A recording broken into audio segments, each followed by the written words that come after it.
POCSO case അട്ടിമറിയിൽ വനിതാ എസ്ഐയെ രക്ഷിക്കാനുള്ള ശ്രമം വലിയ രീതിയിലാണ് നടക്കുന്നത്. എസ്ഐക്കെതിരെ എസ്പിക്ക് ലഭിച്ച പരാതിയുടെ അടിസ്ഥാനത്തിൽ അന്വേഷിക്കാതിരിക്കുകയായിരുന്നു. പിന്നീട് തങ്ങൾക്ക് കിട്ടിയ പരാതിയിൽ എസ്ഐയെ വിളിച്ചു വരുത്തി മൊഴിയെടുക്കാമായിരുന്ന CWC, പക്ഷേ അത് പത്തനംതിട്ട DYSPക്ക് കൈമാറുന്ന നടപടിയായിരുന്നു കൈക്കൊണ്ടിരുന്നത്. നിലവിൽ 2 പരാതിയിലും നടപടി നിലനിൽക്കുകയും ചെയ്തിരുന്നില്ല.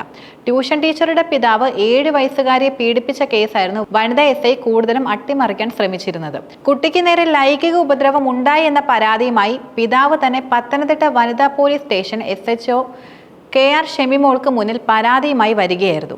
പരാതി വാങ്ങിയ SI ഇവരെ അനുനയിപ്പിച്ചുകൊണ്ട് തിരികെ വിടാനായിരുന്നു കൂടുതലും ശ്രമങ്ങൾ നടത്തിയത്.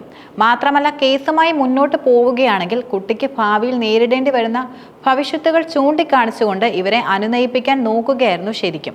തുടർന്ന് പരാതിക്കാരുടെ മുന്നിൽ ഇരുന്നു കൊണ്ട് തന്നെ SI പ്രതിയുടെ ബന്ധുവിനെ വിളിച്ച് പരാതി വന്നിട്ടുണ്ടെന്ന് അറിയിക്കുകയും ചെയ്തു.